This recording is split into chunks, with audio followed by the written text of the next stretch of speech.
The Minnesota Department of Employment and Economic Development is Minnesota's primary economic and workforce development agency. Obviously, there's a lot of different uses for workforce data. My unit in particular is more on the economic development side of the agency. That's our primary clients within the agency. And so we use workforce data in our work with businesses and communities to help those businesses, let's say, understand supply, demand, projections for workforce availability, kind of how supply and demand for occupations is expected to work for those businesses if they expand in Minnesota.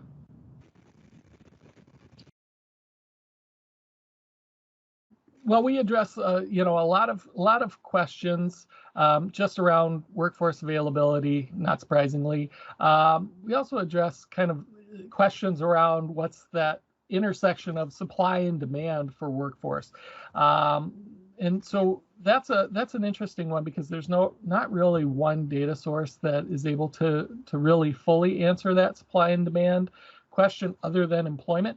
But we do look at so supply, what's the actual employment in occupations. Demand, we are lucky in Minnesota to have a state level job vacancy survey, looking at the pipeline, looking at higher education completions, looking at what the future is in terms of employment, being able to look at projections on a short-term basis and a longer-term basis, and really try to understand and help businesses understand what the future is likely to bring for their business if they choose Minnesota as a business location.